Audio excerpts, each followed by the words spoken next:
May I have your attention, please?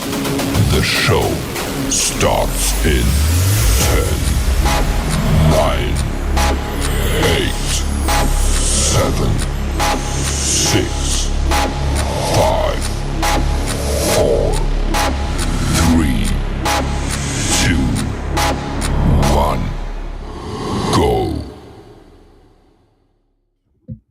Hey everybody, and welcome back to the Kryptonite Show. Your host Superman in the house, and have we got an interview for you today? We're very lucky to have CRYPTOGRFX in the house, so I hope you guys enjoy it. He's going to drop a whole ton of alpha bombs that's going to be explosive on the show. It's going to be pretty awesome. We're obviously going to be covering the future of TORUS, Unity, and of course this new concept here, collaborative staking from Aether. So it's going to be pretty neat. We may even find out a few other extra things as well. Don't forget, if you want to ask any questions, get them in the chat there as well. I'm sure that you'll be happy to answer some of those. And of course, yeah, let's go.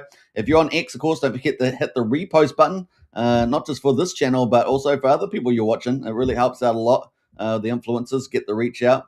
And if you're not following on YouTube, smash the subscribe button. We're streaming on 3 YouTube channels, the Kryptonite Show, Superman Crypto, Pulse Chain X. So don't forget to smash the subs. YouTube has been growing, so it's a really good sign. We maybe got good things coming for 2026. And if you haven't smashed the follow button on X, hit the follow button as well. So without further ado, let's bring in CRYPTOGRFX. So here we go. Hey, CRYPTOGRFX. Great to have you in the house there. And of course, you're still styling that awesome beard. Thank you. A little shorter now. I have toned it down a little bit, so it's getting a little nuts there, but still there for now. And for now, you make ZZ Top proud. So well done. That's the first time I've heard something like ZZ Top joke. We got Let's Go from CRYPTOGRFX in the chat. Woo! We got Keish in the house there. Hey, gang. Hello. Good to see you, Keish. Welcome to the chat there as well. Don't forget, if you guys are new, smash the subscribe button, hit the follow button. We got Connor Cray in the house as well. Very interested. Is that the nerd glasses? Yeah, well, you're going to enjoy this one from CRYPTOGRFX. Going to drop a lot of insights. Very cool. Pulse Chain X in the house. Let's go. We got Orez there. Good to see you, Orez. Big the fires, loving it. And we got Ayala there. TORUS and Unity keep me engaged in crypto despite the crappy market. That's true. Starting with a beard comment, gonna be a banger. That's true. Now, if you want some beard advice, you know who to ask. CRYPTOGRFX in the house.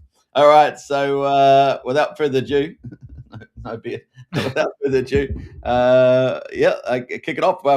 How's things been going since you launched? I guess let's start with that. Since you started with TORUS and Unity, maybe a bit of history to kick us off. Yeah. Oh, okay. We got to get the history. So, I mean, I guess before TORUS and Unity, well, how far back? How historical do we want to go here? You let us know, man. You let us know. You provide the journey, and then we get the insights from it, I guess. Yeah. You know what? Let's go all the way back, because now that what we'll get to later in the stream is now the direction that we're taking and what we understand about TORUS and how we're going to be marketing. I think it's really important to understand the origin story of how this all came to be. So for those of you who maybe are just learning who I am, and this is the first stream you're seeing me, I started in 2021 learning about crypto. And it's funny, I remember, I'll be brief in this part, but Mom got me into crypto, believe it or not. She was like, you got to learn. So I started learning eventually after much resistance. And, I always thought Bitcoin was old tech and Ethereum was newer, but I was like, yeah, there's something else coming. And that seemed to be at the time Hex. And life at the time was kind of just presenting me an opportunity to start some kind of entrepreneurial gig. And I was challenged by a friend of, you should create a YouTube channel or TikTok based on some stuff that was going on in my life. And I was like, you know what? I can't stand TikTok, so I'm going to create a YouTube channel.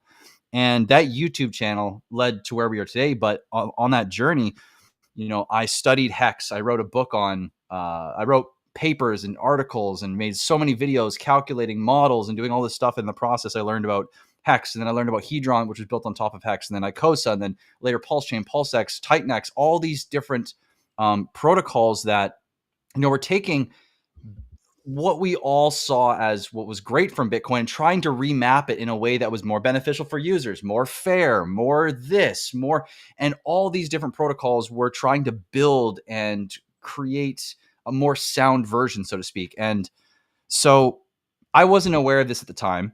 Of where we will go with what this means for TORUS. But eventually, because I was in the TechNext ecosystem primarily, at least focusing my efforts and my learning, that someone asked me on a stream, hey, if you'd like to see something built, what would you like to see built? And so I made a blurt on that stream and started chasing it. I was like, well, wait, what if I could do that? And that later became what is now TORUS and Unity. And it didn't start as TORUS and Unity at first, but it became very apparent that this thing that I was originally building, wasn't going to work. Having some issues with it. It was going to be stupid expensive. So I literally gave up on it completely. I threw the white paper out to people that I knew were potentially capable of building it. And as soon as I hit the enter button, this flash of lightning happened, and TORUS and Unity essentially presented itself to me as, this is the solution to what you've been building, and this is what you have to build. And I was like, holy smokes. Okay. So I scrambled and deleted everything and then went to work. And about 8 months later, TORUS and Unity were starting to basically be ready to go live. And now I had this protocol in my hands that was, I didn't know it at the time, but it was the culmination of 3 years of intense study coming out in one protocol. And it harnessed all the good pieces of Bitcoin, all the pieces of Hex, all the pieces of Hedron and Icosa, and all the pieces of Titanx that I've been studying for years. And so fast forward to today, they've been live TORUS has been live for like 184 days. Unity's been live for around, I think, 145 days now.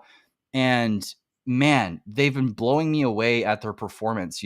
When you look at the charts and you're not necessarily understanding what's going on, it's easy to look and say, okay, well, the charts are just down. How's anyone benefiting from that?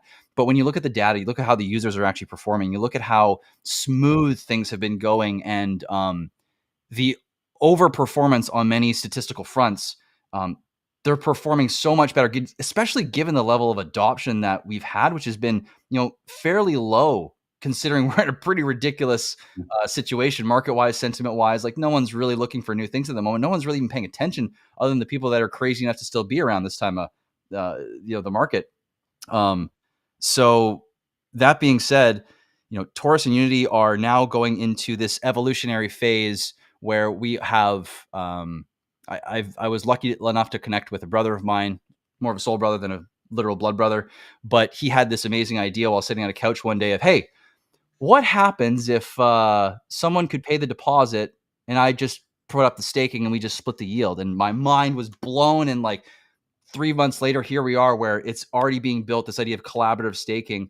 And that leads us to today, where, I mean, that's what everyone's excited about right now. I know me personally, and I know Charles, or as a co-founder of this new Aether front, he's just as excited about the marketing side, which is super deep. But Aether is what the users can get excited about specifically, because that's coming here hopefully in Q1, which the code's pretty much done as a basis now. And now we're expanding out, getting closer to testnet and getting the DApp done. So tons of stuff has happened over the last while, and now we're here with Aether and this whole new marketing approach. So hopefully that wasn't too far into the weeds. So basically, when you had the genesis of the idea of TORUS and Unity, you had a bit of a flux capacitor moment. You knocked your head on the door, whatever it was at the time. You've also had the market. Obviously, the market is down at the pulse chain at the moment. So obviously that's happening at the moment. But the actual mechanics of the protocols are working very well, as you had hoped and intended them to be. That's kind of where we are at the moment. And of course, now you're coming up with this collaborative staking. And of course, it seems like the code is pretty much done. And you got some marketing program solution that you're going to be entering into. Is that kind of a summary of what you... Yeah, nice, actually, because that was a big brain dump. So that was a good catch. Yeah, it's now we're at the point where, like you said, Aether is the main focus of the build process. And while we're in between the build of the literal infrastructure, we're also, now working deeply on the marketing infrastructure simultaneously. And that's like the big developments that are going on right now. And I think when people understand what Aether is and how collaborative staking has the ability to compound this protocol's potential, it's really unbelievable to think about philosophically and also technically as well. Yeah, and I guess underpinning that collaborative staking concept is the fact that TORUS and Unity require you to pay a deposit fee to actually stake now. So that's where that comes into play, right? Yep. And so you're talking about collaborative, meaning someone else can pay or you can share it, that kind of thing. Is that where we're heading? Yeah. So the point is again, and I don't know if I have the DAP here, and I'll show everyone what this really means. But when you come to the DAP and you want to stake, you must put up the Torus you want to stake, and you must also pay a Titan X or ETH fee if you're on the Torus side, or a Pulse X or PLSX or Pulse X or PLS fee on the Unity side. And this whole idea of collaborative staking is like, well, what's the issue here? What's the point of friction? Well, I have Torus, but I don't have the deposits, right? Or I have the deposit and I'm not really sure if I want to go in or not. On the staking side, this is someone that's basically doesn't have the deposit, can say, hey, look, I have the tokens and I want someone to come in and I'll give you a portion. And in fact, the point of this is that for people to be incentivized to do this, they're going to have to offer a better ROI than what the system can give someone by coming in on their own.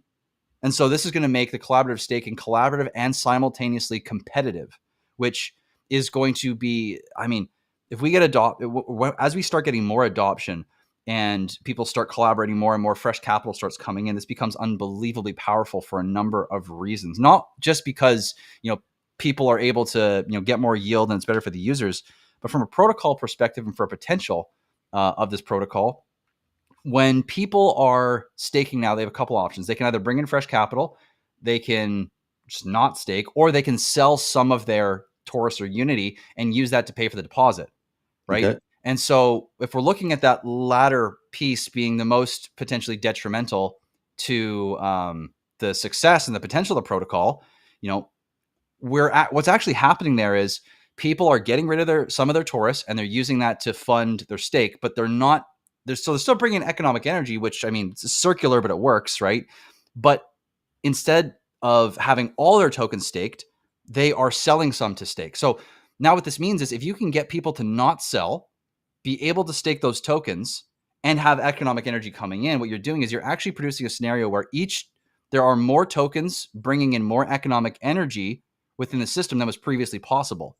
And this unlocks just an immense amount and simultaneously requires people to, actually be fair, put up offers that are better than what the system can be or can give, or what the most competitive rate is on the market if they want to do that. And I'm very happy to explain, how the math of that is going to roughly work. Because I know there's been a lot of questions in the Telegram about like, well, how's it going to be calculated? How do I know which ratios, how am I going to select all these things? And I'm happy to give a little bit more of an insight into that. I obviously can't go perfectly into it, but I can tell you the direction and how the skeletal structure is looking at the moment. Okay, we'll break that down. Now, I just we've got a question. We've got a couple of questions. I just want to get to one of those because it's kind of topical, and that's kind of grey here. It says, why does the staking fee exist in the first place, and what purpose does it serve in the protocol's overall structure and stability? Thank you, sir. That's a great question. The staking fee exists for many reasons. One of the most primary, though, is that it is a mechanic of fairness and a requirement for everyone to always be contributing to the protocol in some way, and the protocol's success, its scarcity, its valuation, the liquidity depth, and it's kind of like supporting one another in a sense. When you're putting up this fee, it doesn't go directly to you; it goes to the protocol, and the protocol uses those funds to support, by definition, everybody, because when it buys and burns and pushes up the price, that raises the value of the tokens that people are earning in the system and the tokens people are holding and they've staked, right? So on top of that, though, it's also a fairness mechanic because, like Bitcoin, in the way that it's harder and harder to earn the block rewards across time, and it's harder to earn more Bitcoin in the sense of the block rewards are smaller. Unity and Torus have a similar difficulty mechanic where every single day there's less rewards, but instead of it being like every 4 years, it's every day there's like what we were calling a geometric decay rate, where it's nice and smooth in how it decays to allow the rewards to get smaller and smaller over time. But if you don't have a fee like this, then what happens is someone who has, let's say, 1% of the supply can always just dominate the pool. They can just hog it, always staking, and they're always getting the most rewards. But what this does, in terms of difficulty, is it prevents that very thing. It prevents someone from owning the protocol forever and from dominating, creating a monopoly, and essentially vampiring out of the system. And it's so important for this to exist. But simultaneously, this was a friction point, right? It's like, it's hard to have both, and because you either have to have extra capital or you have to sell, or if you don't want to sell, you're kind of shit out of luck. So, which was really cool though, because this was a friction point, and it's really, to me, this speaks to kind of life in a way. It's like a lot of times friction points can be major opportunities when someone sets their eyes on it from the right angle. And this is what co-founder Mr. Aether Charles was able to come up with, was this new opportunity where now we have this opportunity where people can provide deposit tokens and staking tokens as offers. And that way, the people who are holding the TORUS and Unity don't actually have to sell anymore. They can wait for someone to fulfill the offer on the other side. They're going to split the yield in a way that's fair for both people and that both people agree to before they click the buttons. And when the button is clicked, it is final, set in stone. Doesn't matter what happens on the market after that. It is exactly as everyone agreed to. And then it's all fully autonomous as much as possible. There's no early end staking. It's designed to be as simple and as immutable as possible, to make this fair for everybody and enhance the protocol's design that's already been there from the beginning. Okay, so in that regard, so it was a good question from Connor. Thanks for that. But with the fee, has that been working the way that you want it to work? Have people been paying that fee to do the staking? I mean, is that something that's been playing out? Tons of fees have been coming in. Lots of deposits are basically coming in by the day. It's just when you look at, let me see if I can bring this up here. When you look at the stats of, the tokens that are, and you can still see this, right? Yeah. Okay, great. So if we look at the staked TORUS, now this is kind of crazy, which the burned TORUS has exceeded not only the liquid supply, but the stake supply, which is kind of crazy. Side note. But we have 3.5 million TORUS staked, and we still have 3.2 million liquid. And this is a lot staked, right?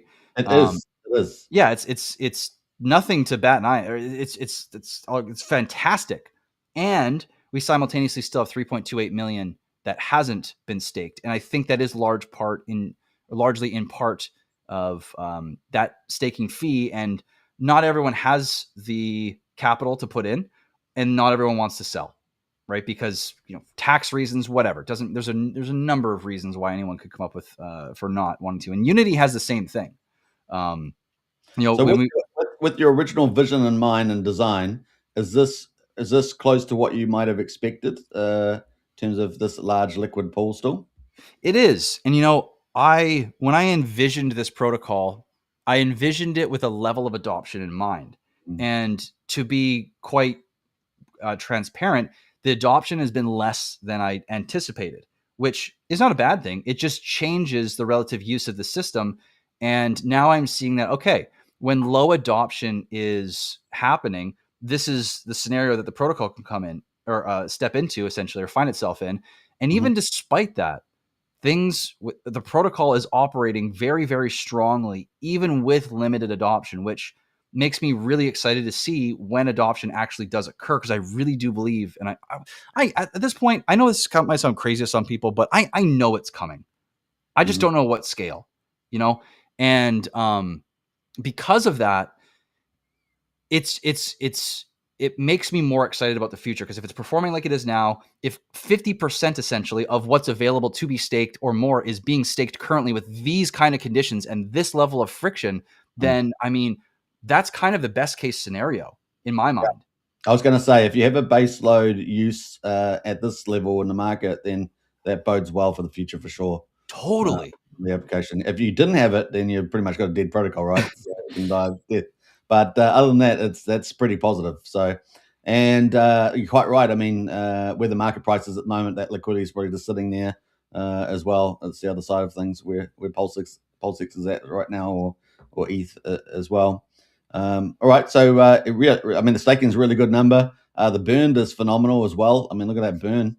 It's insane.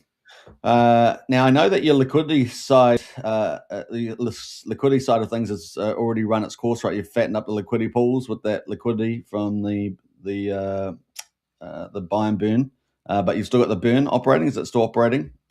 Yeah. Well, let me go back to TORUS here for a second. I can touch on that. It's so phase one, the liquidity phase. So like just for people who aren't aware, Mm-hmm.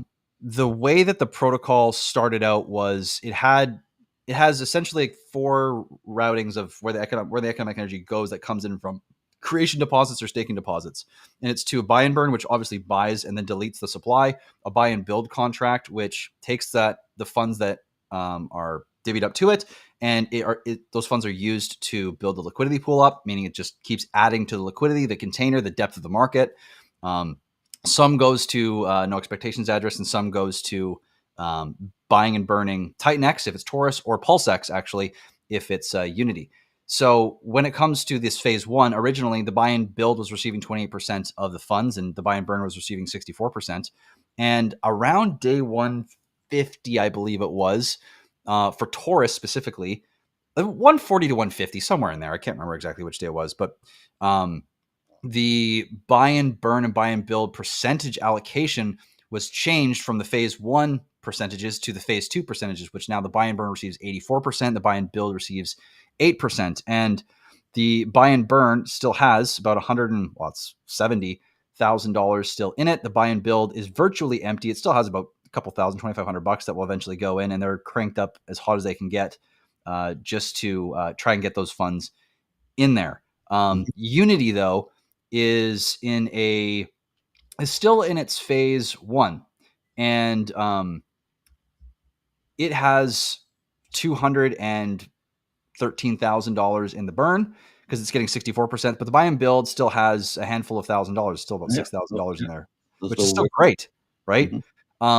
So there's no defined plan for when these are going to switch over. But are we on Unity at the moment?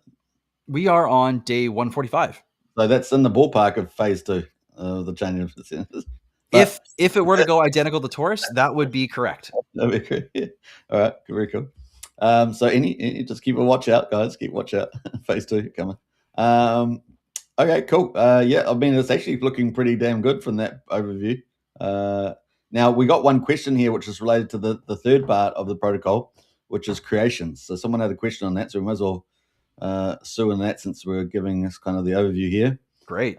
Ayla says, besides the appeared liquidity pairing, lifting TORUS and Unity, what else would it take for TORUS and Unity to reach profitable creations? So I'll let you answer that one. Let me just read that out so I can fully understand. So besides the paired liquidity pairing, so just the liquidity pool, lifting TORUS and Unity, what else would it take for TORUS and Unity to reach profitable creations?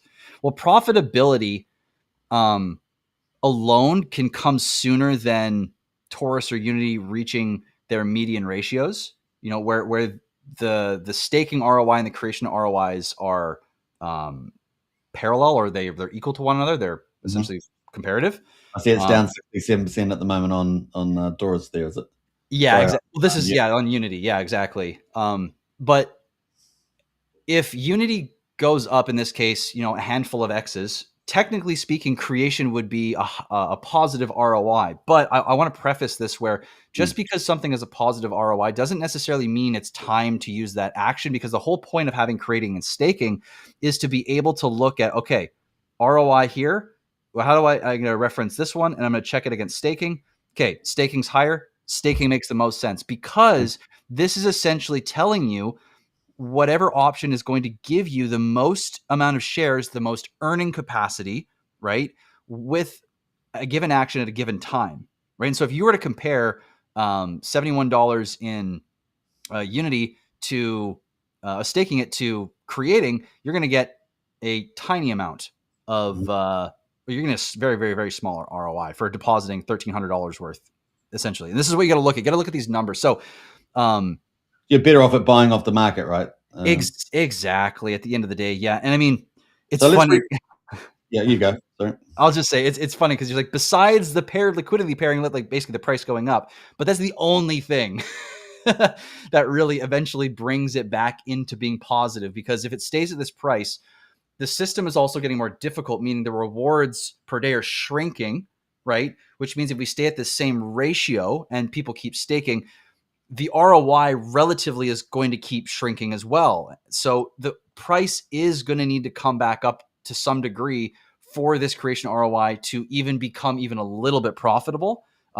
in general. So I know it's a funny thing because you're like, besides that, but it's literally only to do with that. So with the ratio, the key driver is the price of Unity going up. But would that make creation actually flip staking? So under what scenario would creating actually flip staking? So just before you answer that, basically at the beginning everyone was creating, and now everyone is staking because the ROIs, and so the creating was kind of creating the tokens into existence, and now everyone's staking because the ROI is good.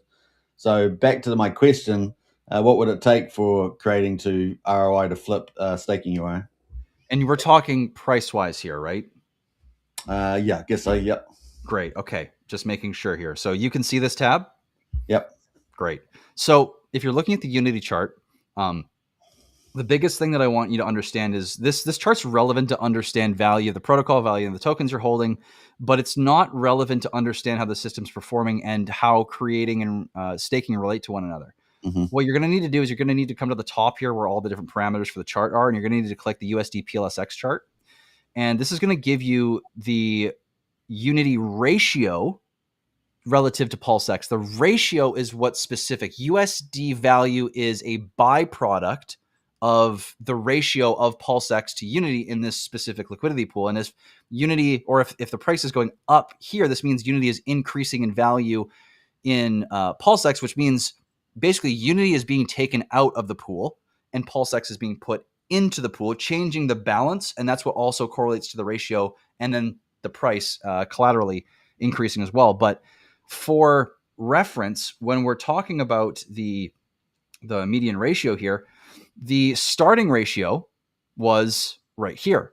And again, this is going up every single day, mind you. Mm-hmm. So in order for us to get back around that ratio, we need to do about probably like an 18 or 19, basically almost 18x. I would say 18, 19x to get to a point where now creation and staking have identical ROIs. And if it goes beyond that, then what you'll see is creation's ROI will begin to exceed the staking ROI. But that's what it's going to take. And this is the chart that we need to track over time, not the USD chart. Yeah, okay, that's very exciting. And here's the other perspective I look at it is that actually, if you look at the flat price and that ratio, right, which goes back to where? Back about a month, is it? Yeah, November. This kind of, for me, is actually the starting market price. Is that a fair comment? Can you explain? I would love to hear more about that, though. I think I understand, but I want to hear more about that. So you've got the starting ratio where you're going to have the flipping between the staking and the creating. Yep. But you've got all this. This down chart was always expected. So there were people out there going, "Why is it going down, down, down?" But they weren't really understanding what the project was doing. It was creating tokens, and that means creating a supply. And so the price that had to go down to a certain point, probably maybe even overshoot, and then it would go back to what we might find as some sort of equilibrium, which looks like what we've got at the moment, and that is in the down. This is the ratio, right? It's talking about ratio, not the pulse price or PulseX price. And so for me, this last month is kind of the starting price for the protocol. Is that a fair comment? I know there's still supply coming out. Is there still a reasonable amount of supply? I don't know how much is still coming out, but from original creations, but that is that there for me just looks like the starting price of this protocol as a mature protocol. I think that's a pretty fair assessment. I mean, like, this is like, there's no telling that it can't go a little bit lower. You know, if sentiment changes, the market changes, people, you know, change their hearts on how they feel about this protocol in general. But I mean, this feels like what you're implying about being more of a fair price. Yeah, I'm thinking more of a base case as opposed to like a down case. So as a base case, it's kind of got a starting price vibe to me for the protocol. Now that you've got a lot of the stuff out, now you've got the staking and deposit mechanics, and then of course you've got a bit of a roadmap with the collaborative staking to sort of what do you call it, electrify that process, let's say. Yeah, it's so that's kind of why I see this chart. So it's actually, you know, a pretty good entry, and you got me excited when you went it back up to the break even between creating and staking as an 18x. So I thought that's kind of stars in your eyes potential. Well, obviously not financial price, but yeah. And I got to add in here real quick too, is that's an 18x if you're not staking. Because if you're staking and you get a 200% ROI during that time, then you've got to multiply that by 3. And 3 times 18, what's the math on that? Yeah, let's say 55 or something. 57. There you go. Yeah. And that's just to the median ratio. That doesn't also include if Pulse X starts doing anything at all. Because then we have to multiply Pulse X's move by the staking ROI, by the gains that it just gets absolutely nuts, right? So I mean, like that's some moon math stuff right there. Moon math right there, yeah. Maybe we should have talked the show like that.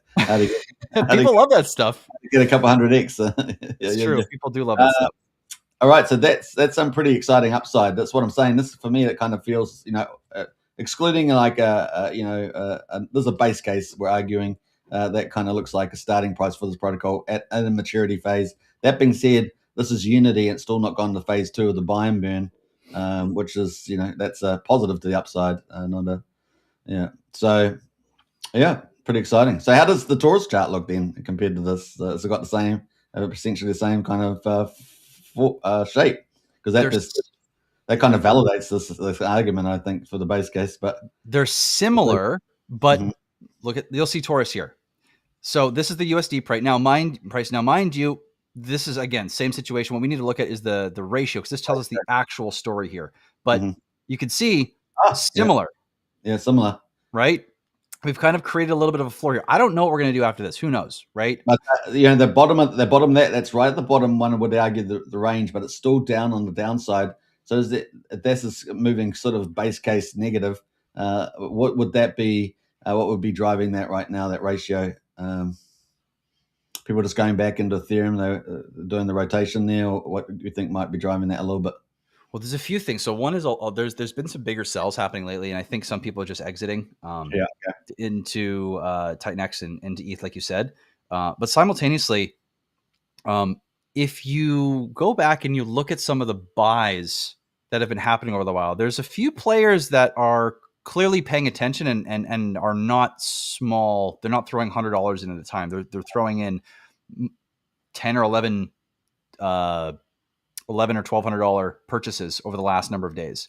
And so, while this has been a period where people have been, possibly just even staking and some are leaving, others are accumulating significant positions. And so you wouldn't know it by this chart here, but this is continuously happening. If you go and you look in here, and I'll let you guys go do it, it's pretty evident that people are accumulating. So I think those who understand are preparing, and those who have, different needs at the moment or don't really see the thing, don't really see the vision, whatever their reasons are, they're choosing their moves now, and we're back here accordingly.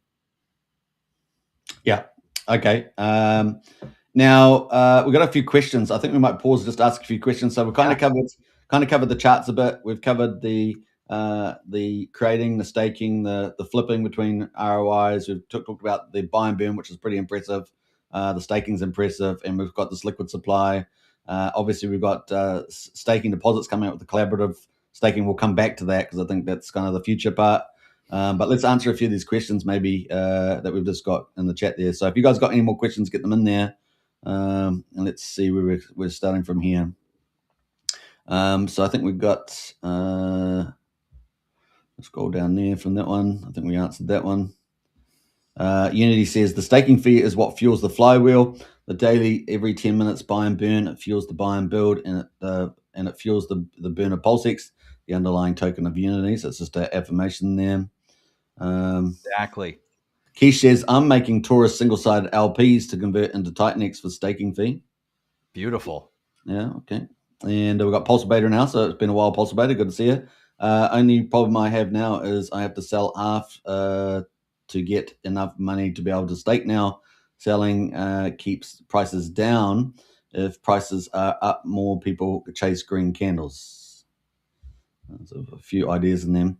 Unity says longevity play, and this is still the accumulation phase. And I think the charts, like you said, point that out, that I feel like it's kind of the starting price and also accumulation phase. Later, you are going to wish the cheaper prices stuck around longer. With the wink there. Oh, we just did some moon math. It was pretty attractive. We got Ayla says, you mentioned something about TORUS on ZK EVM on a post a while back. Can you elaborate what that means? There's a kind of a specialty question there. Yeah, really, I think that was to do with the paper, and someone was talking about, in our research paper that we've made for both TORUS and Unity that we're taking to the pros and academics and trying to really have these protocols assessed on that level.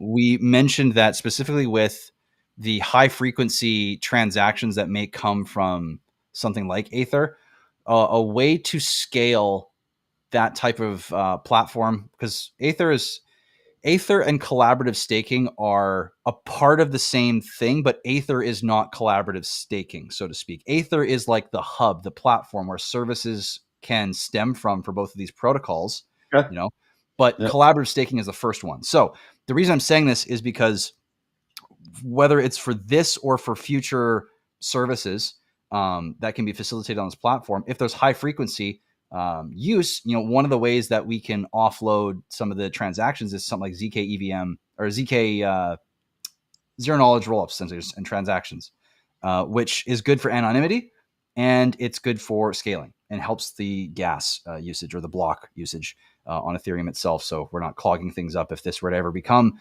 some sort of really used protocol, which we're really going for. So it's not that it's in the cards per se. It's just, we know it's there. It's on the table. We have a number of reasons why it's a good idea. And if it ever gets to the point where it's time, then, we'll begin to look into that very seriously and actually looking into implementing it. Okay, great. Ayla's got another question here. Does the staking fee get less expensive when TORUS or Unity price is higher or lower? So great question. The staking fee gets less expensive in terms of the USD value when relative to, like, you have a staking fee and you have the stake tokens, right?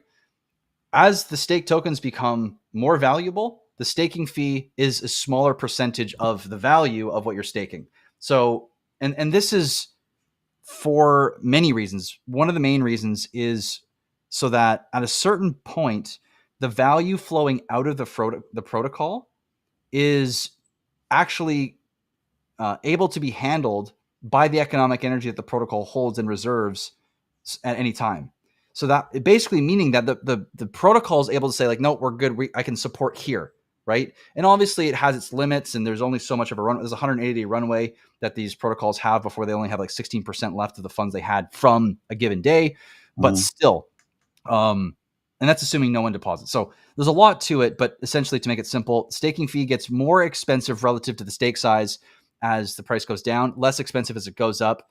But one last thing I'll mention here is that in token quantities, the token quantities are always set, right? So it's like on day today, 145 of Unity, there's going to be a fixed number of PulseX relative, or that you are required to deposit relative to a fixed amount of Unity, right? Doesn't matter what the two prices of those tokens are, but it's those amounts. And if Unity just happens to be more expensive, then it will make it seem like the deposit's less, right?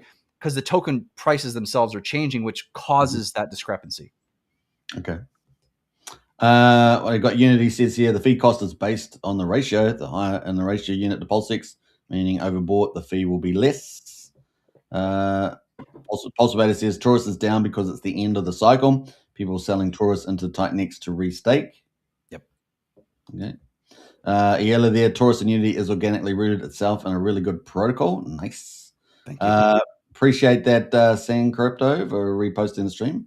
And Nicholas says, I feel like Unity gives people the opportunity to create and crystallize a positive habit of compounding ROI, which will build big positions over time. I love using my time dividends to pay the fees from Internet Money. I guess talking about there. Nice one. Now, one thing about that is that, it is an accumulation phase. I think that's pretty solid. Charts kind of suggesting that, particularly for Unity. It's probably going to get pretty exciting. Like, say, some of the big players might start market making the charts as well. We got Ela in house there. What is the point of the fractal? Great question. It's super simple. Basically, the fractal is kind of like a sub time vault for the buy and burn, which just makes sure that every 110 days, there are some funds available in the protocol. It's essentially what it is. It's just like a quarter of the funds that are routed to the buy and burn just get saved for day 110, which is like day 110 rainy day. Then it gets re-injected all into the buy and burn. And then it's not like a one-shot deal. Then the buy and burn just operates at normal, but it's designed to make sure the protocol always has funds available for the buy and burn. And it's never stuck without anything. Yeah, I think that's worked pretty well. Keishan says, love the chat. I appreciate that. And what else there? Where do you see TORUS and Unity in a few years? Well, we're going to talk about that's probably a good time to lead into Aether and collaborative staking. So let's kick into that, and then we might extend into this maybe possibly longer vision question here. Yeah, great. Let me bring up I think it's a good time for the white paper right up here. Let's do that then. So I'm not going to read from this because we've already kind of gone over it, and we don't really need to go over this whole thing. Maybe just pull out a few highlights there. Yeah. Basically, the whole point of this, like we were talking about before, and I encourage everyone to go to docs.torus.win or the Unity white paper as well, which is both on the torus.win or unity.win, and just check out this collaborative staking page in the docs. You can read it and get a rough idea. But this stream is probably going to have a lot more information than what you're going to find in the docs because we haven't updated this based on progress made so far. But collaborative staking is a very, very powerful model because typically when you or I are looking at something, it's based on especially in this space, and maybe not you and I, but on a general basis, people look at if I need to get before someone else does. And it's a very zero sum mentality, even if it's not apparent. It's like if I win, naturally someone else is going to lose because I'm taking advantage of the opportunity that only came because people came in after me, right? And so collaborative staking flips this mentality a little bit where instead of it being I get and you don't, it's I get because you get and you get, I get more and you get more than we both could have had on our own by not collaborating. And it's taking this whole economic model, which is the management of scarcity, and kind of injecting this idea of abundance into it, where like there's not so many limitations as we think there is. There's when we work together, we can do a whole lot more. And the byproduct of working together is less tokens sold, right? So price being higher, meaning the value of everyone's tokens are higher, meaning the value of the system's rewards are higher, meaning the system is more inviting to more people. And the more tokens that are staked, that also means more economic energy to come in across time, which also means more support for the price, raising the system up. And it's a feedback loop. And can we pause on that just a moment? Yes. I've been talking about this for some time in the last 2 months about we need projects that are mature. We've got plenty of pump and dumpers and meme coins and everything else. We actually need investable projects. And that's exactly what you're creating here, right? That what you've created, what you're expanding into, it is this sort of maturity type of investment where people not only can it be a sustainable ecosystem, but actually you're trying to get this collaboration is actually going even a step further. And I'm going to ask you about the mechanism about that, but continue on with what you were saying. Yeah, well, you nailed it. This is the point of it's allowing the system to scale and mature. I mean, the whole system itself was designed for maturity. It wasn't designed to be a pump and dump. It was designed to be balanced. Like, we're realizing lately, and when I say we, I'm going to refer to my co-founder who's come on for collaborative staking, is his idea to do this collaborative staking. That's Aether Charles, and so I'm incredibly thankful for him and all that. Now we get to work together, but it's him who created the idea here, not myself. So I can't take credit. But yeah, like you said, this is all in the service of creating something that has balance and is able to be mature and scale and grow as a monetary asset should. It's not designed to be a protocol. It's really truly designed to be something that's a monetary system, which has balance points and flow. And it's always able to naturally find that balance whenever the system gets overheated or goes into conservation of energy mode. It always wants to return to a median, and that median point allows for fairness, opportunity, stability, product, all these different aspects of monetary systems that are really, are part of like the ultimate dream of what a monetary system could be. It's just back on that theme is that I've said I'd love to see a good half a dozen investable projects on Pulse Chain that are mature, that are having some of the synergies and benefits that you're talking about. With actually, if this is actually performing fairly well, people can see that, then it's just naturally capital and new people are going to flow into it. It's not some downhill thing that has no, it's just treachery is down. It's actually got the ability to, move around a straight line, perhaps potentially up and to the right potentially. It doesn't have to be a steep angle, but it just is going that way, and maybe it oscillates around that, over time. So I think that's pretty exciting. Yeah, I mean, of course, it takes adoption for that future to be realized, because a system like this, when it gets supercharged with adoption means economic energy, which means it can really reinforce its own mechanics and its own how the system develops. And the more powerful it gets, the more charged it gets with economic energy and users participating, the more real that future becomes. And then the more sustainable this whole thing comes. And just to go back to where we were in the very beginning of the stream, it's like, this is why I'm so excited about the future. And this one we're talking about right now is because it's performing the way it is with very little participation overall. The communities are tiny in comparison to other communities and protocols, sub-pulse chain and within Ethereum as well. And yet we're still here, which makes me just unbelievably excited to see what happens when these systems start to get some recognition, when they get adoption, and when they start to fully mature into the monetary assets they're designed to be. Yeah. Well, you're definitely in that class of, I would say we've got the ones that are there, and there's only a couple in my mind. And then I think you're just underneath there, and you may end up switching into there with this collaborative staking, right? It's kind of really, really nice to see. And we want to see more get into that sort of next category down. Because at the bottom, you got the ROIs and the pump and dumper ones, the ones that just are just crazy. And, you got the P dies down there somewhere as well, probably. But it is that sort of difference between that maturity, and I think that's pretty exciting. Now, I don't know, was there other stuff you're going to talk about with the white paper here? Because I want to ask you a question about the collaborative staking. The white paper was just to have some on screen so people know we're kind of talking about so much. But so let me ask you then the mechanism upon which this will be working with collaborative staking, because there may be Joe over there. I don't know Joe, but Joe wants to pay the deposit or something like that. So how does that kind of work? This collaborative staking, basically.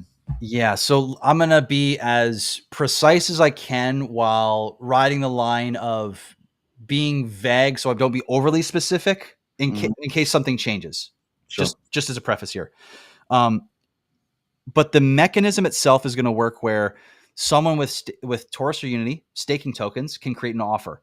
That if it's, let's say you decide you want to create an offer, what you're going to do is you're going to be able to come to the DApp and you're going to say, okay, I've got 10,000 TORUS, got 10,000 Unity.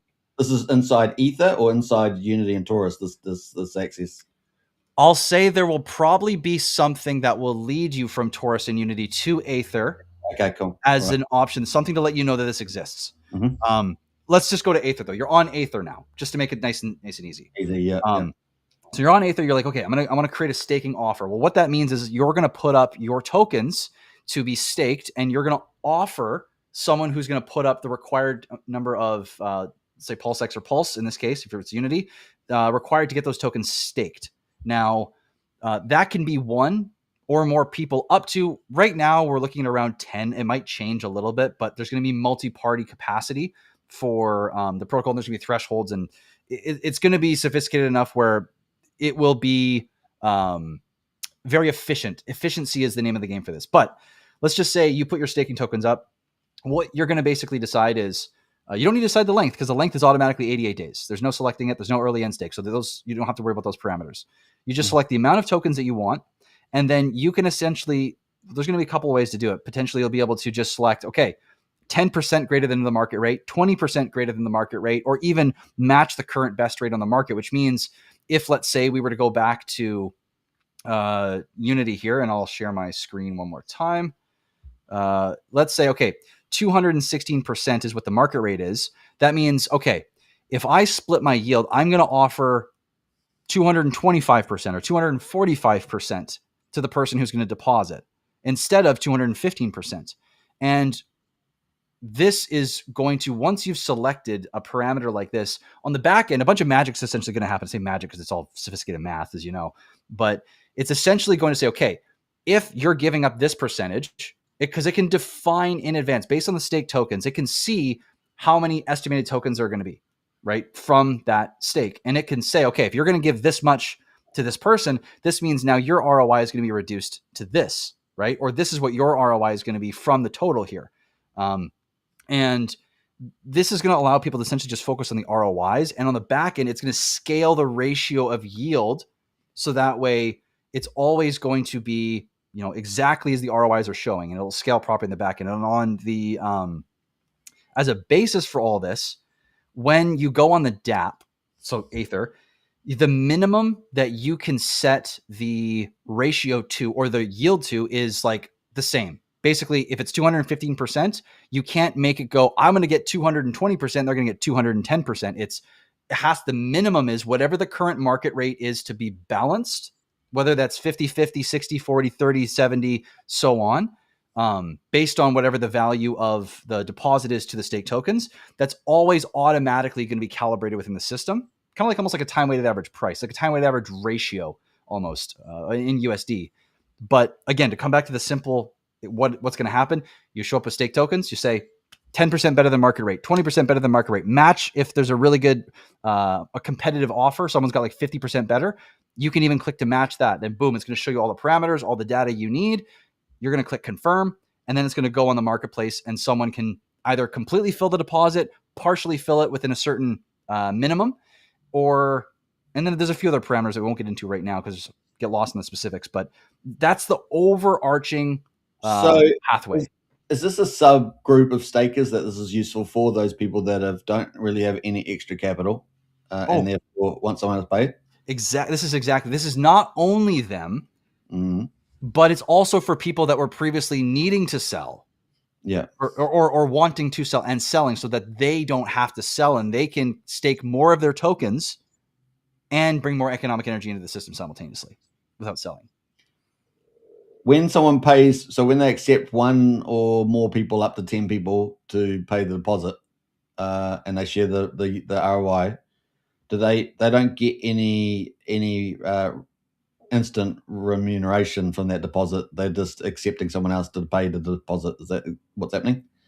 Yeah. So if I'm understanding your question correctly, it's like no one gets paid up front, right? It's all in the back. The staker doesn't get paid up front by accepting these depositors. It's just about them paying the deposit and getting a share of the yield, right? Okay. That's it. Yeah. So the deposit must be fairly decent then for that for this to be required. Is that the deposit actually fairly decent at this current prices? Because it gets proportionally gets cheaper as the price goes up. Yeah, well, for example, just based on where Unity is right now, like if you want to stake 891 tokens, it costs you $66 to stake $71 in Unity. Right. It's getting close to 1-to-1. Okay. So, and one of the cool things about this too is when you do the math, because anyone can go and they can do the math on this and they can figure all the ratios. It's basically just stake tokens divided by the total value of the stake and the deposit in USD, and you're going to get a ratio, and then you can start doing all this stuff to figure out and see, as you increase favorability, all the different moving parts. You can learn all this stuff, but what happens is if you scale, like if you look at the math right now, it's going to suggest that people that are creating staking offers are going to take a little bit of a hit to get their tokens staked, but they're able to get their tokens staked in favor of bringing in economic energy, getting people to actually, bring in new tokens. They get yield, which they weren't getting before. Everyone wins. Now, The thing is, though, is that these are going to be some of the worst conditions that we're going to see Aether mathematically represent. As the price goes up, this whole system scales so much more easily, because when you're trying to split, like remember, the deposit fee is far more stable than over the last while than the staking value, as we've seen. It's gone down tremendously. It's come up, versus PulseX has been a little more static, right? And Unity has gone down around it, which means that this is why the values have been almost 1-to-1 at this point, right? But what happens is, as the value of Unity goes up against PulseX, now the rewards are a larger total USD value, but the PulseX value, the deposit value, hasn't changed. And so what happens is now it takes less of the staker's portion that they would get to give a higher ROI to the depositor.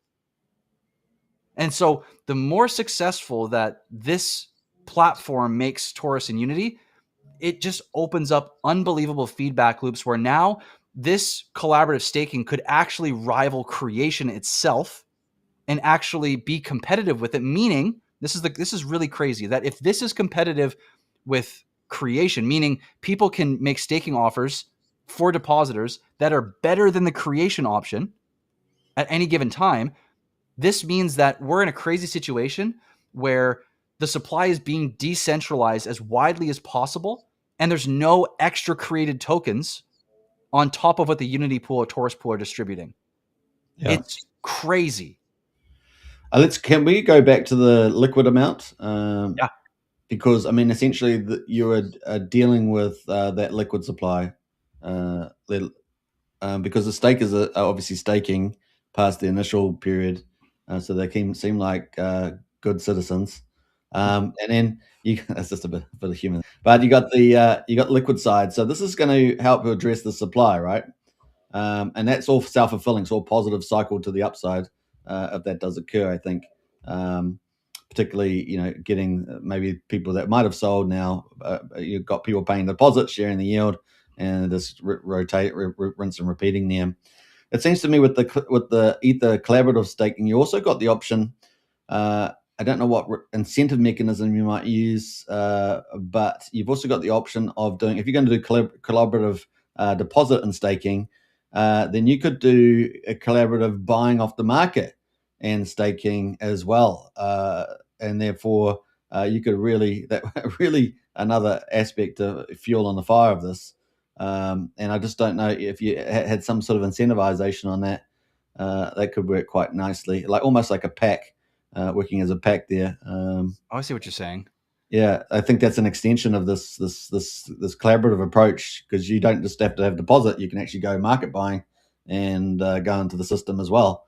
And so you got two mechanisms getting a supply off. Yeah, I just don't know what apart from buying and then going back into because you say, oh, we're going to go buy this together. You need some sort of tiered system to reward that, which it's not obvious in the system at the moment, but maybe something that could be added into that next step. Is my guess. Because if people are already collaborating on there and it's working nicely, then why not get collaborative market buyers as well? But you just need some sort of incentive system for that. So I don't know what that would be, but I'm gonna chew on that. I'll chew on that. I know that we have some ideas to simplify some of the friction points that still do exist in the protocols from a user perspective, and I'd be very curious to see when those finally roll out. Is there a need for something like that? Because it's an interesting idea. I'm gonna ponder on it more. Thanks. Do you have like, you have got liquidity pools? Does the system itself has liquidity pools running out, right? Because of all the LP building that you did. That all those LP, it just keeps accumulating right inside the pool, right? Yep. So it's just becoming a bigger part of the system, taking over the system a little bit by a little bit. But that's all locked in. Yeah, okay. Because I was just thinking, that if it was on a V3, you'd be able to scrape and put it as part of a collaborative market buying incentive. So I was just thinking, there's alternative incentives you can do, but that would be a natural extension, and actually pretty big one, I think, actually. So yeah, interesting. Yeah, food for thought anyway. Definitely. Thanks for that. Yeah, okay, that's great. It makes you even more bullish for the base plus case that we moved on for the chart there. So do we have a kind of so that's going to be on a separate platform. That platform, Ether, is going to have probably some other products and services. Is that for other project teams? Is that for their own ecosystem on Ether? Because is yours kind of a collaboration? Is that what's going on here? And you're just like the first product launch on their platform?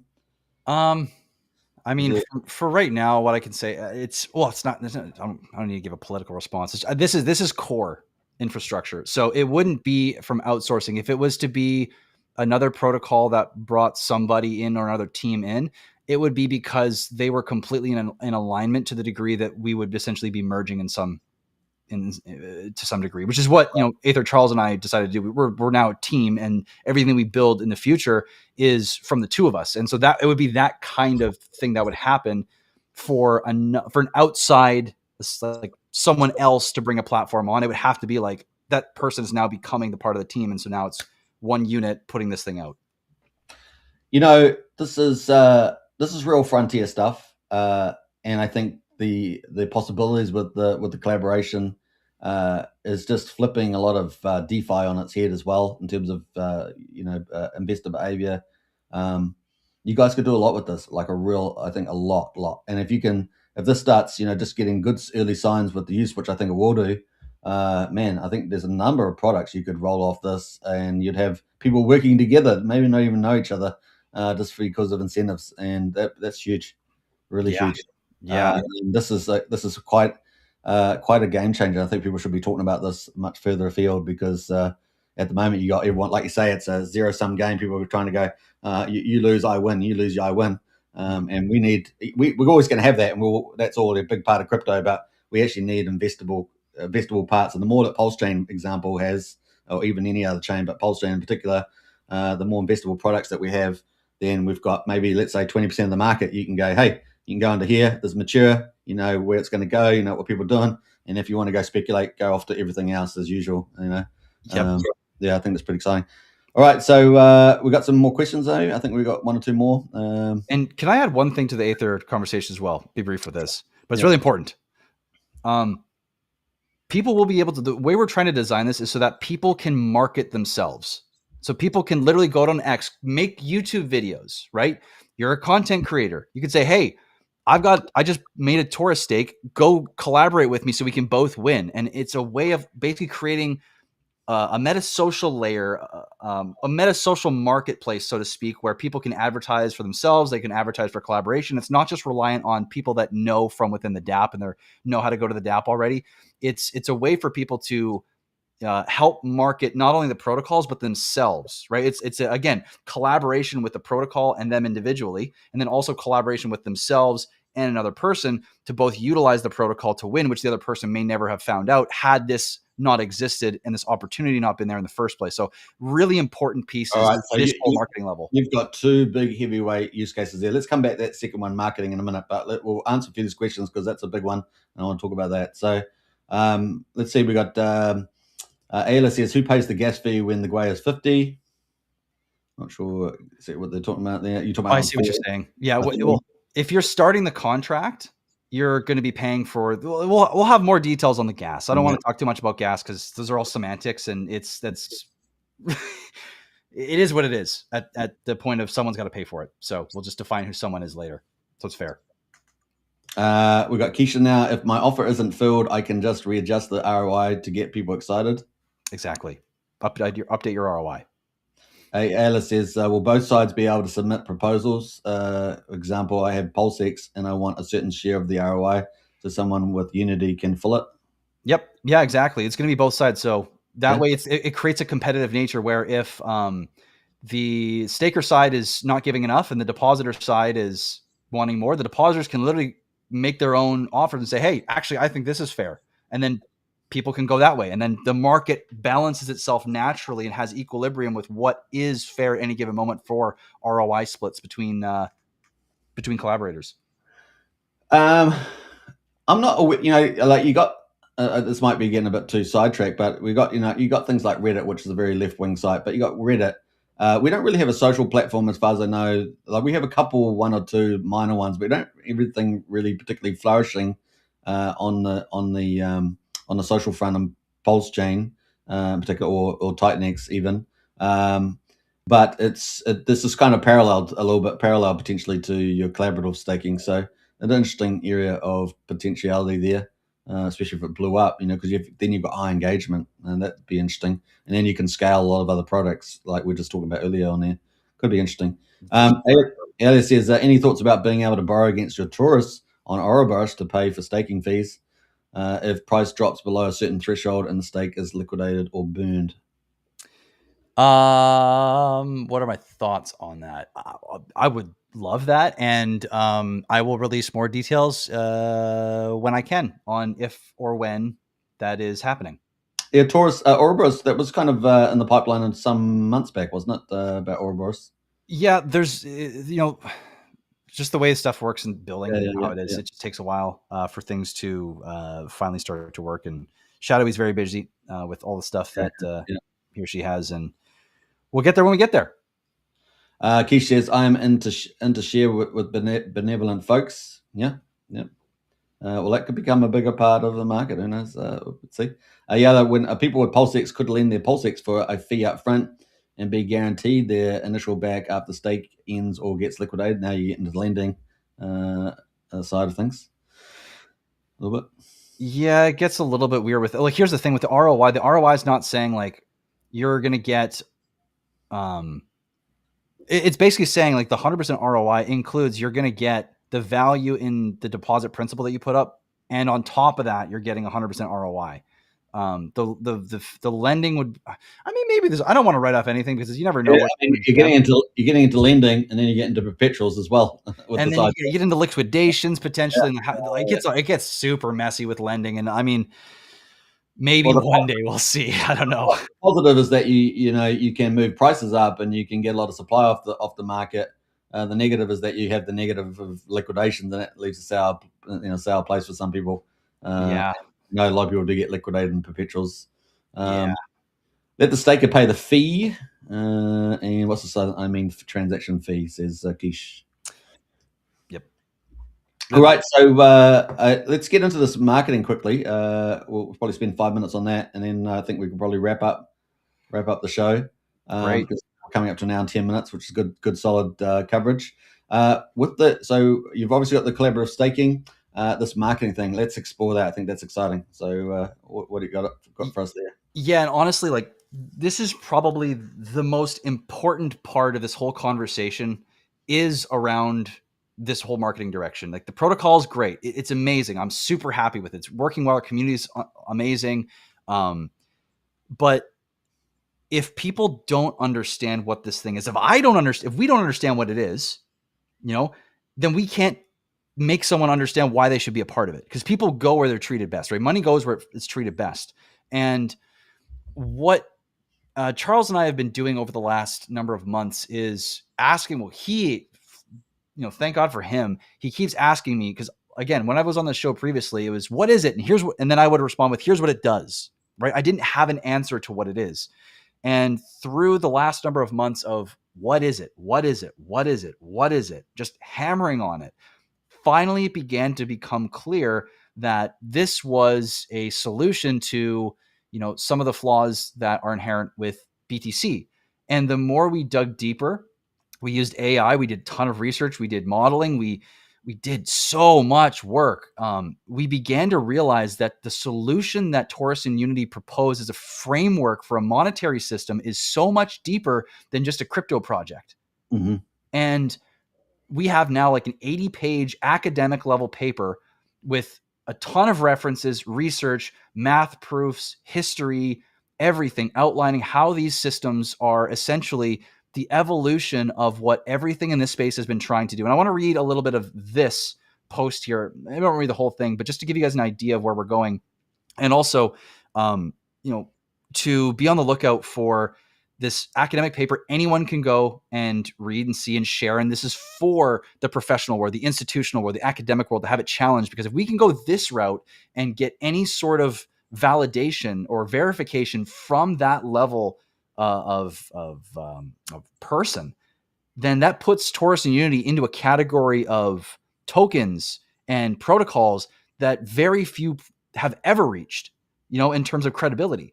And that's the goal here with this. And so let me read this quickly here, and then I'll talk momentarily about kind of what we're working on and what we're really trying to do here. So this is the post. It's time we remind ourselves in this DeFi and crypto space what we are really doing here, as we have seemingly lost track of our why. Hijacked by short-term gains and fast money, which could easily be argued as a necessity due to our garbage fiat system, as it literally forces people to look for ways to maintain their value instead of having it transferred, inflated, and taxed away. DeFi exists because of Satoshi's vision of a decentralized currency that was immune to government intervention, which produced BTC. Everything that came afterwards was an attempt to improve upon the very essence of what BTC was until people started getting greedy. From privacy coins to shitcoins to altcoins, the majority of fungible tokens have been attempting, either directly or in a roundabout way, to build something superior to the original or mimicking BTC's properties in some way. So what is BTC? It was designed to be an asset that solved many of gold's inherent issues as being a digitally hardened monetary asset. It offered many solutions that gold was plagued with. BTC offers trustless and verifiable proofs of ownership and transactions, verifiable scarcity and hardness, which is resistance to inflation or high stock to flow ratio, and requires work in the form of energy to mine into existence, similar to gold. But BTC is slow. BTC is a non-productive asset like gold, and to use it to earn yield requires undermining the very nature of its existence, which introduces counterparty risk and middlemen. BTC also has advantages based on knowledge, capital, and equipment to acquiring BTC before the market gets it, just like gold. BTC is incredible, and simultaneously, BTC is not perfect. This entire space is derived from the search for a monetary asset that is immune to government intervention, has digitally immutable scarcity, hardness, and has three properties of money: unit of account, medium of exchange, and store of value. But what if it were possible for a fourth property of money to be introduced? Productivity. What if a decentralized system was designed to have the immutable scarcity of BTC and its beneficial properties, but introduce productivity and fairness as foundational principles built into its immutable code, reducing the barriers of entry to near zero? And what if a secondary layer was also coming that allowed collaboration to amplify its potential? How would an asset like this fundamentally change our entire economic system in our society? I'd be curious to hear your thoughts and the implications of these questions. And then I go on to talk about how TORUS and Unity kind of are those. But this whole direction that we're going is similar to that of Apple. Apple didn't compete with IBM. It didn't compete with Microsoft. It didn't compete with anyone else. It said, we see a problem happening and we're going to try and solve it. We're going to go our own direction. And we're trying to do that. We're not competing with anyone. We're not competing with Pulse Chain. We're not competing with Hex. We're not competing with Richard Hart, PTGC, Titan X, Jake, anyone. We don't care about that. The game we're now trying to play is the system is fundamentally flawed monetarily. It has been since 1913, and it has been repeatedly throughout history. It's time that we come back and try and put our heads together. And if TORUS and Unity are not the thing, we can show you academically from all the work that we've been doing that they just might get us an inch closer. And if it gets us an inch closer, we should probably take it seriously, because we just might be able to create a monetary system that gets us out of the shitstorm we're in right now. And I don't know about you or anyone else watching this, but I'm tired of it.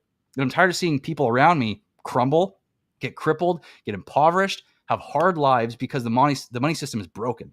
So this whole direction is about speaking to that, and that it's time. It's time to move past this, and whether it takes us 1 year, 10 years, or 100 years, that we really start trying to go there and remember what all this is truly about. And everything that we produce, from videos to papers to books, any kind of content now, is going to be focused in this direction, because it's just time. Yeah. Okay. That's awesome.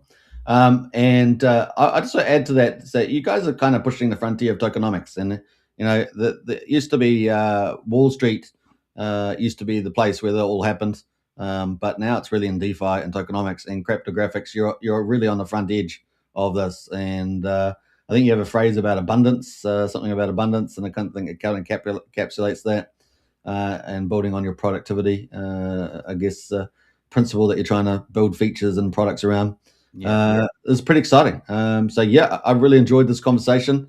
You've got a couple of things that are just super at the frontier, super needed in the crypto and Pulse chain. So pretty exciting stuff for sure. Let's see if we've got any final comments just to wrap up the show. And I was actually going to quickly, before you leave, just I'm just on the wrong screen here, but let me jump over here. We've just got a couple more comments and we'll zone out of there. And I'm just going to check out the Pruvec sacrifice, because I know that's just about finished in about half an hour or something. Let's see. We got Ayala there's finishing off with all sorts of possible offerings. With the collaborative staking and the marketing. The collaborative marketing, there's lots of things there. Potentially large scale items, I think. So it's going to be fun to see what you guys build out after the deposit fee one there. Very cool. Do you have any final comments to make about overall about Unity, TORUS, and collaborative staking? Oh man, I mean, the only thing I have to add is that, if you see what we're trying to do here, and you see that, what we're doing is valid, and you want to help contribute to what we're doing, the only thing we ever ask of anyone is to either read what we're doing and give us feedback, or is to give it to someone. If you know a university professor, or an academic, or someone in the industry of DeFi that would really be interested in this, or some institution, to help us get this out there so we can get this in the right hands and really get this conversation taken to the level that it deserves to be. And other than that, I just thank everyone for being a part of the community, for being supportive of one another and, what we're trying to do here. And for you as well, Superman, for having us on or myself on multiple times now and, really supporting what we're trying to do here. And so thank you all. And thank you, Superman. So it's been fantastic, and CRYPTOGRFX, we have you on again after the launch of your collaborative staking and the other products that come down the line. It's a really true privilege, and yeah, you really are leading the pack, and it's exciting. You're addressing quite a few issues that I've been talking about. It's great to see. So appreciate you coming on. Thank you. In CRYPTOGRFX, we trust is blissed out. Fun.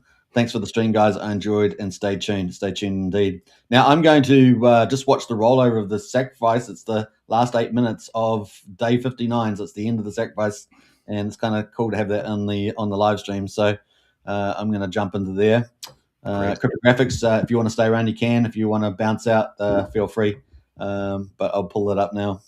Great. I appreciate the invite. I have so much I have to do that I do have to get back to creating and building all the stuff in the background. But man, thank you again. It's been a real pleasure to hang with you, and I can't wait to come back. Awesome stuff. Appreciate it, and catch you next time. Bye for now. Right. Thanks, everyone. See ya. Yeah.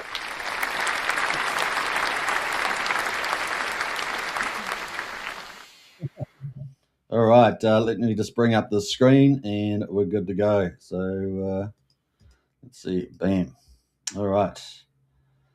So let's check out where the ProofX sacrifice is sitting at the moment. Let me just get rid of that. And bam, I've got the full one there. And let's bring in the sacrifice right now. So we're getting right to the end, guys, right to the end of the sacrifice phase. We've got 6 minutes to go. So, we're on stream. We may as well cover it while we're here, right? May as well cover it while we're here. And if you guys are new to the YouTube, don't forget to subscribe on YouTube. We're streaming on 3 different YouTube channels and also on X. So definitely smash the subscribe and follow button there. All right, so let's bring in the link here. And that is where we are. We've got 6 minutes to go. So we're in history making time here. Very, very, very cool. Keisha's got ProofX here, LFG for sure. And here we are. We're at the end, guys. So don't know if anyone else is streaming in the Pulse Stream community, but we are. And here we are, 5 minutes and 34 minutes to go. We do not have any change in the, really not much at all, change in the sacrifice. So this means that the Genesis wallets, the OA wallets, whatever you want to call it, is at 75% of the supply. So they came in the last 4 days and took up 75% of the supply, not somewhere between 80 and 95, which was definitely possible. Like we saw with Pulse and PulseX, it was somewhere in the 87% mark, kind of 84 to 87%, I think it was for both of those. But 75% seems to be where they have landed there and bringing in, $388 million or something like that into the program. So, $388 million and getting 75% of the total points there, 1.273 trillion. So that is where they said 75%. And so we also saw Richard Hart talking about, how they want to start up. Obviously, wants to start at zero. So there's, no tax issues there. And of course, then we potentially could see it trading early. It was kind of what he was hinting at. Maybe not mucking around. We also saw someone launched a ProofX token way back that's got pumped today. Obviously, usual thing. But yeah, extremely exciting times here, guys, as we count down the end of the sacrifice phase. So 4 minutes to go. So we might as well keep going in the show while we watch this countdown. We are on day 59, and the rate was $10.01, right? $10.01 for the 10,000 points. But we really haven't had, maybe very much at all sacrifice, maybe a few little small guys apart from that. The big pool, of course, the retail pool is from the Buckamentals team, the ProofX pool. It's a retail sacrifice. They're the number one there, 1,226 accounts, and they're sitting with a 2.6679 multiplier. But really the heavyweight now is the OA account or sacrifice account, Magic Cartwright account, Richard Hart account, whatever you guys want to call it. That is the 75% now. All right, so 3 minutes to go. We're counting it down. So that was a real fun interview with the CRYPTOGRFX. Just keep pushing the frontier. I love that stuff.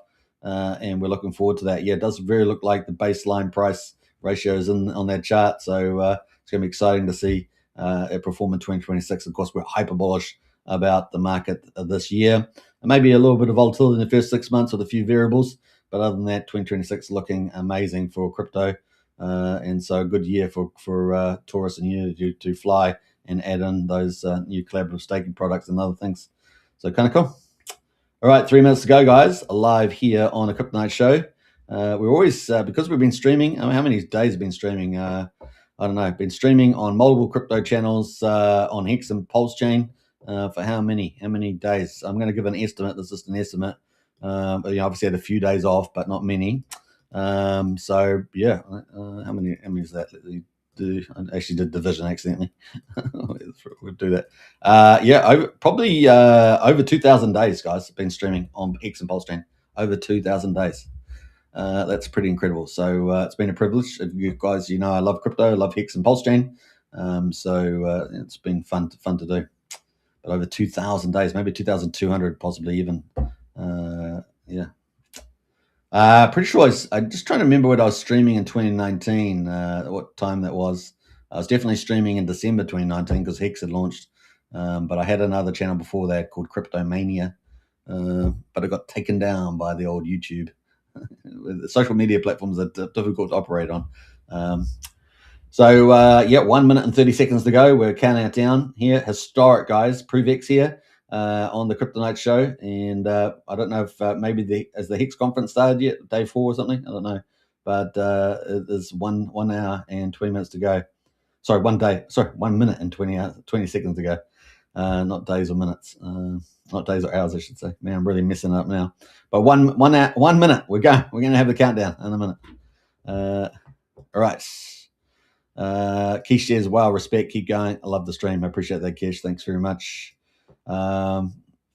Nicholas says, thank you for your amazing creation there to CRYPTOGRFX. Very, very cool. All right, so 50 seconds, guys. We're counting it down. The end of the ProvX sacrifice from Richard Hart. And 44 seconds to go.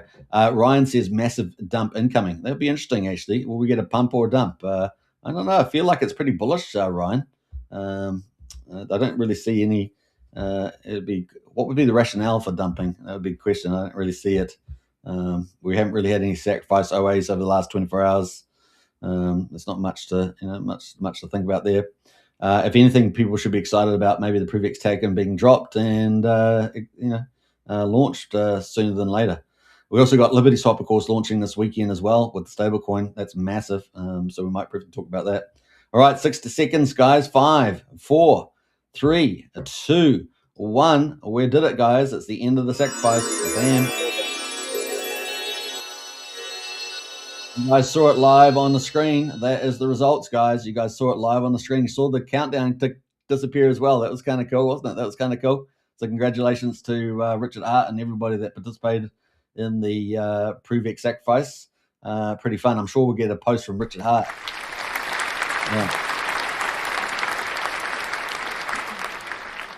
Yeah. Somebody thinks it will be launched on Pulse Chain Layer 2. Yeah, everyone's talking about the Layer 2, aren't they? Maybe. We'll see. I have no idea what will happen, chat. Just joshing there. Very cool. All right, so that's kind of cool. Let's go to Richard Hart, see whether he's got anything. Since we managed to cover it, it's kind of a bit of luck there, wasn't it? We're covering that right at the end. Let's see, Richard Hart, nothing yet. He had 6 hours ago. He had a post. Sacrifice phase is ending in about 6 hours. Well, it's ended. We saw it live here. It is documented on the Crypto Night show. We saw the timer disappear. Not that it matters in a few hours, but I have heard that trying to send a sacrifice address pops a warning in MetaMask, apparently. We also saw him teasing yesterday, I think it was, geniuses. How much liquidity do you wish ProvX had at launch, and what coins, what chain? Some people think, it's rhetoric, and it probably is mostly rhetoric. But of course, if he does see some good ideas, he'll probably think about that. I did particularly like the Brandon one. I kind of thought that was good. And we've got one here from Liberty Swap. So they had a few ideas there. And what is it? I think we should launch the coin on Ethereum mainnet because global. Yeah, so Ethereum there. Bring attention to Pulse Chain. Now, the reason why they do that is because they try to arb it over to Pulse Chain. as my guess. Kind of a little bit of a here was kind of on Pulse Chain, which I tend to agree, and then but having pools and base ETH in that, and so it's kind of pretty similar. But yeah, we'll see how that plays out. Then we had Fast Abdul here. I'd launched on multiple ink farms. That was from Fast Abdul. So that was kind of cool too. Very not too dissimilar from Brandon's one there. So between the three of those ideas, probably not too bad. All right, so that was kind of that. But then, of course, we had this comment after it. Geniuses, what are your favorite ideas? Obviously, he wants it launching at 0 and trading at 0 for tax reasons there. So, yeah, that's kind of where we are at right now. Yeah, it is finished. So we covered it live.